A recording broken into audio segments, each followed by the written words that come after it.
Okay, I want to talk a little bit about a scenario that we had recently with one customer that was looking for an ITSM system together with some kind of integrated remote control as well as a patch management system. Okay, all three in one. Um, so one of these things that they were looking at was probably I think FreshService. Okay, so FreshService is part of the one of the products under Freshworks. It is an ITSM system, a cloud-based platform. Okay, so it is sold also by annual or yearly subscriptions. Okay, similar to what Splashtop does. Okay, but Splashtop is the remote control part of it. Okay, so I just want to show how these three items, these three technologies are integrated with each other. Okay. So I'm going to log into my Splashtop account first. When we go to my.splashtop.com/login, okay, this is the main login page. Okay, I'm going to key in my second layer of password.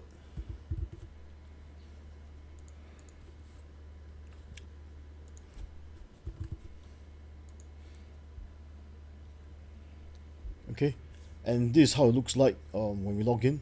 So over here, this example, I'm using Splashtop Enterprise. But for integration with FreshService, we can use SOS plus 10 or SOS Unlimited, okay, or even Enterprise itself, okay. Reason being, Enterprise has an SOS element as well. That therefore you can actually use Enterprise to integrate, okay, or rather the attended access capability of Enterprise to integrate. So from Enterprise, we go to Management, okay. From the UI, sorry, the web UI, we go to Management and we click on Settings, and we scroll down to the bottom, and we see a third-party integration, setup API keys, and you can see that I already have one that is checked, okay, which says FreshService. So this is the key that we copy, okay. If you need to, you can generate a new key, but if you, I mean, for your first setup, you can actually just generate a new key and just copy the key, okay. And after you're done copying the key, that is all for our site, okay. That's all you need to do on the Splashtop site. So once you're done with this, you go to FreshService, you go to this freshservice.com/login, and you log in to the portal, okay. The name of the portal that of your sorry the name of the FreshService portal that you registered earlier, okay. Which for us would be splashtopinc.freshservice.com.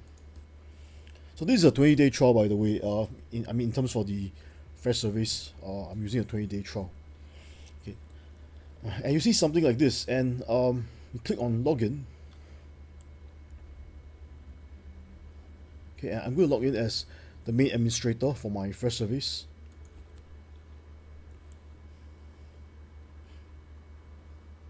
And you'll be greeted with the dashboard of FreshService. So what you do is just go to admin, okay, all the way at the bottom, and you scroll down to help desk productivity, and click on apps.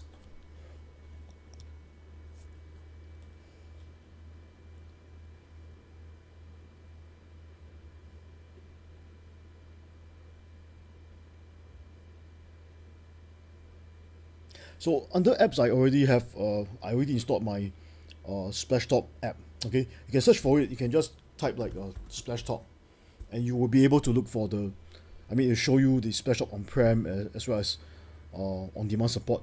So the one that I'm using is the on-demand support. The reason for that is because the other one is for the on-prem, okay, which I'm not using, by the way. Okay, so this is the one. So after you install the Splashtop app, if you click on the gear icon, okay, you can see settings, and you click on settings. This is where you configure the app, okay. So remember the key from the Splashtop account earlier, this key, okay. This same key is where you key into the Splashtop account, okay. And right below there's this instructions that say something like, for example, to give an example, please download and open the SOS app from percent link percent. So this is a variable for the link, the special link that links. It creates a link back to the my.splashtop.com portal, okay, to download the SOS agent, SOS app, okay. And once you're done, you just click on save, okay. So after you're done this thing, SOS by default will be integrated with FreshService. Okay, so let's see how FreshService works together with SOS first. Okay, so basically on the left side is where you see all your different things like tickets, problems, things like inventory and stuff like that. Okay, assets inventory. Okay, within your ITSM system. So the simplest way of testing it is just to go to tickets. Okay, and of course mine is blank because I cleared off the older tickets. I deleted them. But what you can do is you can just go and create a new ticket. Okay, click on new incident. Okay, so let's just say we have a user. Let's say for example, there's two ways you can do it. One way is you can either create as a technician or administrator. You can create a ticket. Okay, or this ticket could be created by the end user themselves.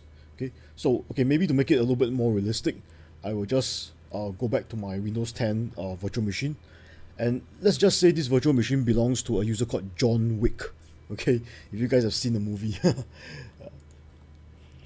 So let's say for example I have a user called John Wick. Okay, and let's say John wants to log in, and so John goes to Splashtop inc sorry Splashtop inc .freshservice.com. Okay, straight to the portal.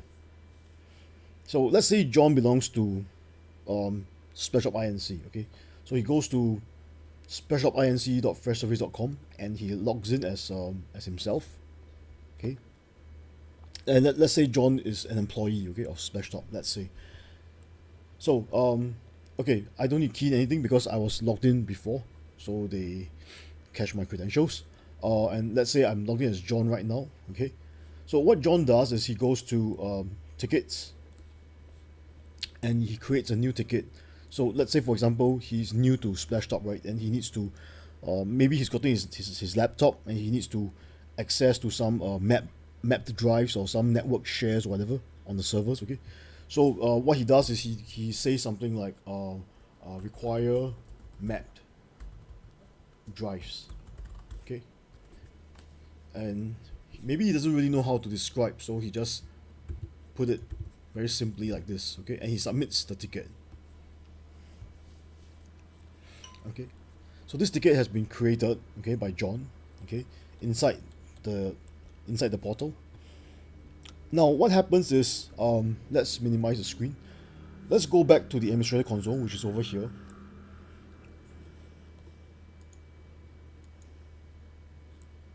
And we can see that in the new and open tickets, there is a new ticket by John. Okay, so John Wick. Okay, he created a new ticket, and as an administrator, when I log in, I can see John's ticket.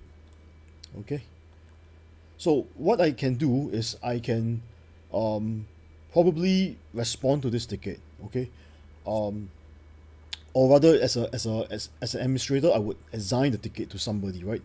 So let's say, okay, I look at this. Oh, map drives. Yeah, this looks quite important, and John is new. I know that John is a new employee, so I immediately change this to urgent because it is important. We have to get this fixed as soon as possible, and I put the impact to high. Okay, and I assign this to the group so that everyone within the group can see. And let's say I assign to my MSP technical support team, and I assign it to a particular agent. An agent is basically the technician who's taking care of the requesters. The requesters are the end users. Okay, so let's say I assign to this guy called technician Splashtop. Okay, and I update. Okay, so this ticket is now assigned to the technician Splashtop. Okay, and let's log out from my admin portal, and let's log in as technician. Okay,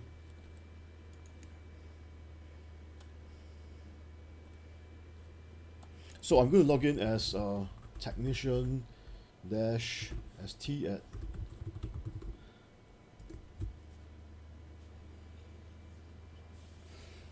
okay, so right now I'm logged in as technician. Okay, and I can see that, oh, there's one ticket on the dashboard that is pending. So I just go to tickets. Okay, and I can look, oh, require map drives requested by John Wick, and it looks to be urgent.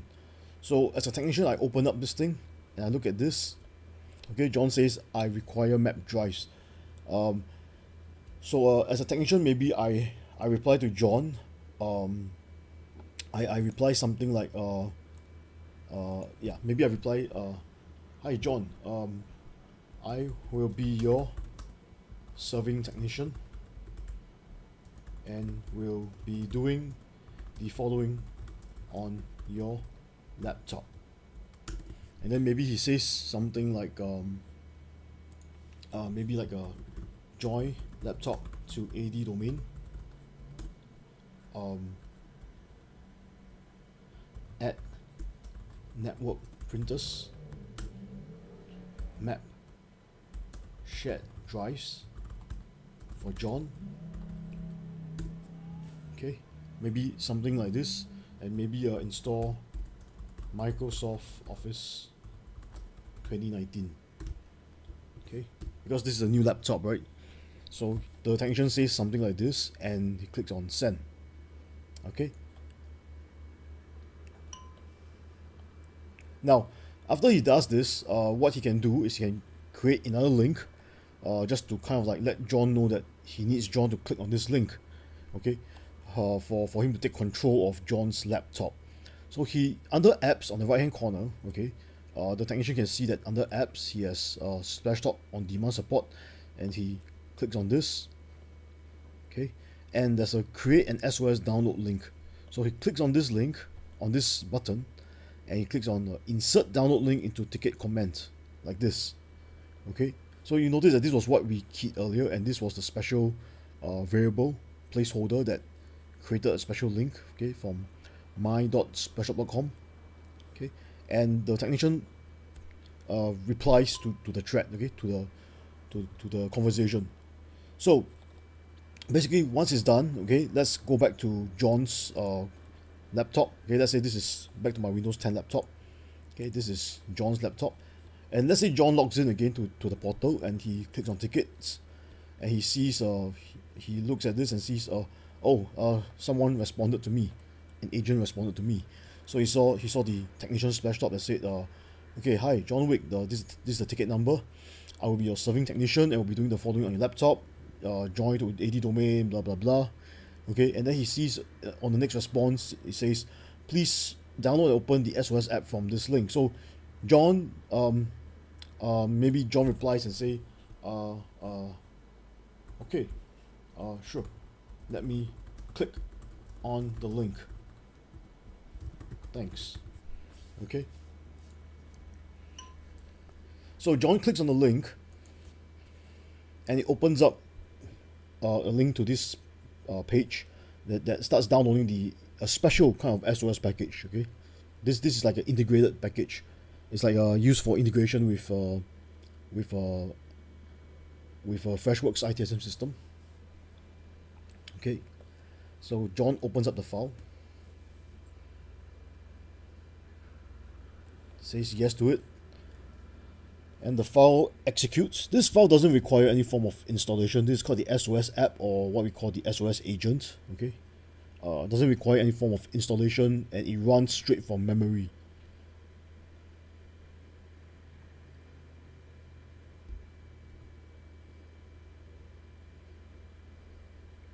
So this agent connects back to our Splashtop cloud, and it will generate a 9-digit PIN code. Okay, in this case, instead of having a PIN code, it would be like 9 digits of mixed upper lowercase and alphanumeric characters.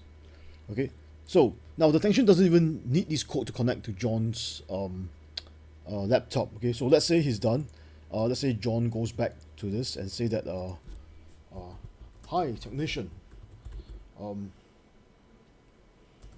I've connected, I've downloaded and connected using the SOS app. Okay, so John replies to him, says that okay, I've connected using the app. So going back to the technician, okay, on the technician end, when he refreshes the conversation,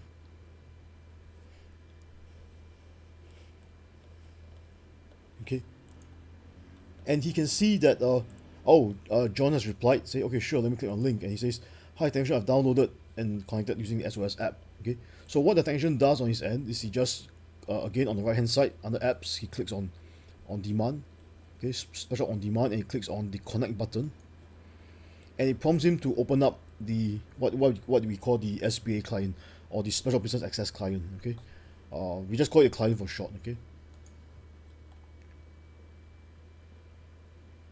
so let's say I sign in as the as as myself.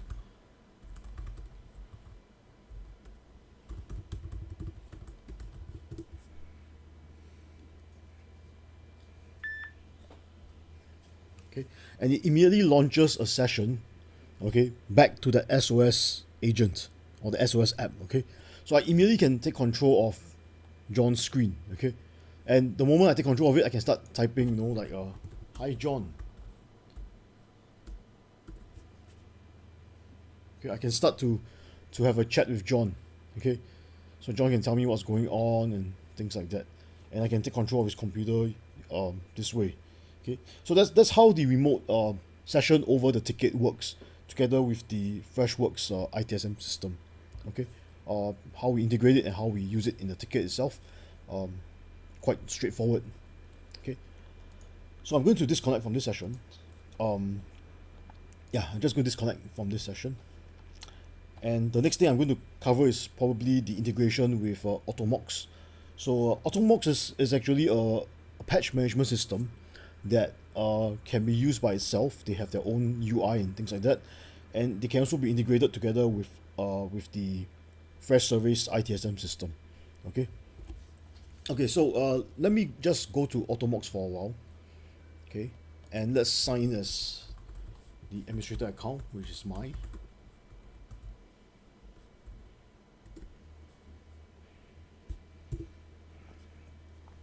Okay. So this is the Automox landing page. Um, so Automox requires me to do something like I have to create like groups for my computers, for my assets. Okay. Um, yeah, and after I'm done creating groups, like in this case, I created a Windows group and a Linux group. Okay, I can create what they call policies. Okay, for each group. Okay, so I have one policy that is actually a workload that is to disable password complexity for Windows. This is, well, we're not supposed to disable password complexity for Windows in a real scenario. I'm doing this because I'm testing a lab, so I use it to disable the password complexity within my Windows VMs in my lab to make it easier for me to no I to make it easier for me, so I don't need to remember so many passwords. I can use very simple passwords to log in. Okay, but don't do this in real life. Okay, and of course I have the standard. For example, like I have a Windows critical and high. So basically, the patches are organized into critical, high, medium, low, optional, things like that.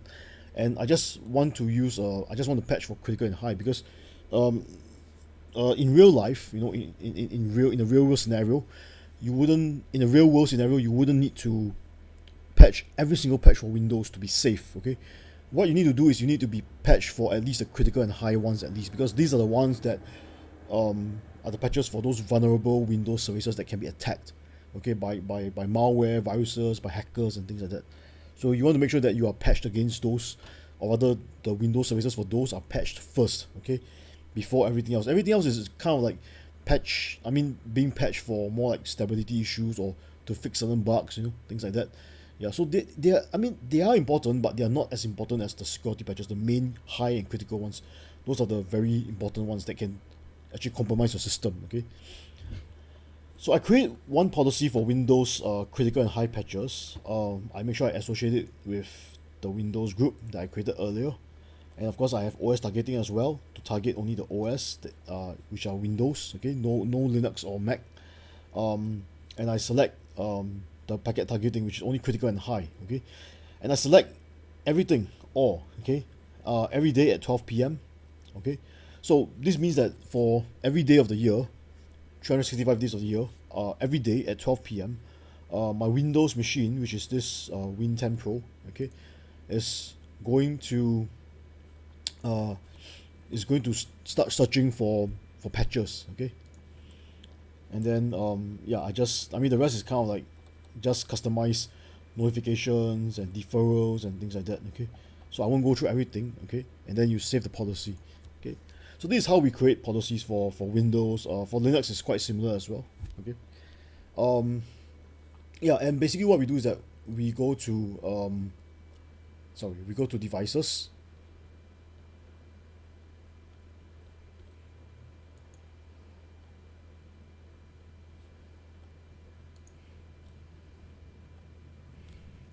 Okay, so when you want to add a device into your Automox system, okay, Automox is a cloud-based uh, patch management system. I mean, it can do a lot more than just patch management. You can even use it to like update third-party software, install third-party software, and things like that. Okay, you can use it to push down PowerShell scripts, PowerShell commands, okay, things like that. And I mean, I won't go into all the details because they have things like worklets and all that. Those are pre-configured scripts that you can actually preset scripts that you can just download and use. Okay, very powerful ones as well. They can do a whole bunch of sysadmin work, sysadmin stuff.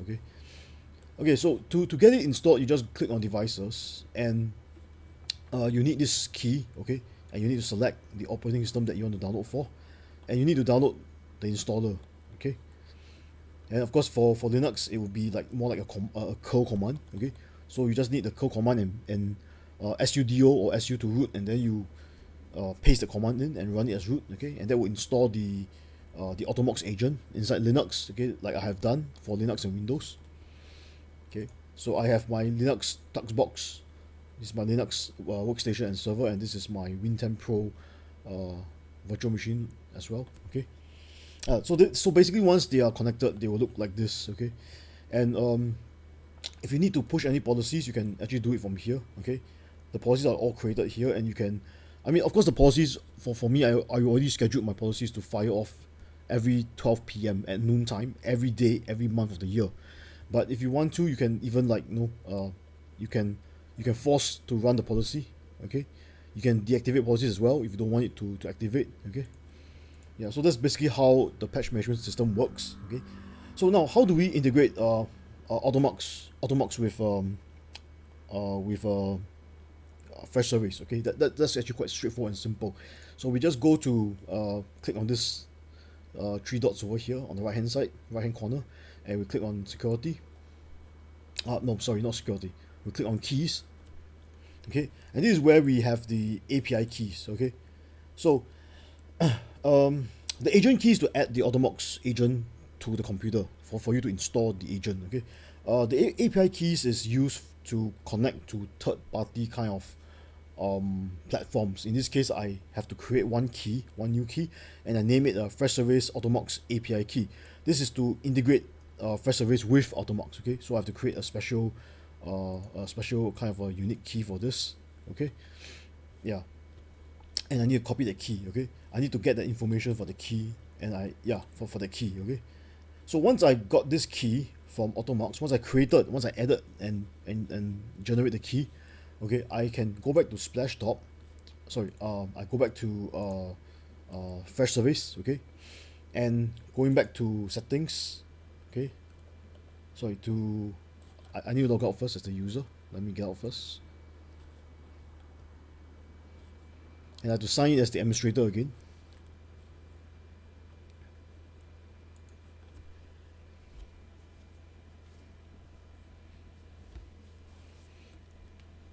Okay, so now I'm signing as the administrator, and I go to admin, and I click on help desk productivity apps. Okay,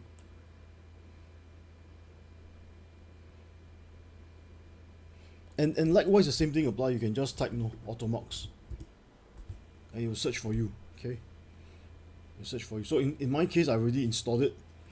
So I'm just going to show you how it looks like, how the integration looks like.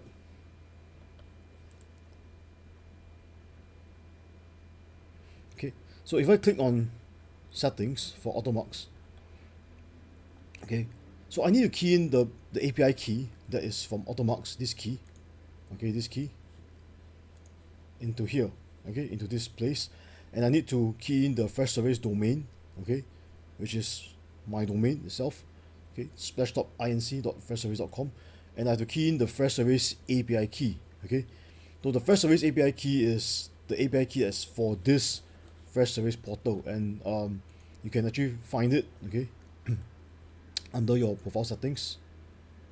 Okay, I think it's under apps or something. Oh, sorry, this one over here. Yeah, on the right hand side, there's an API key.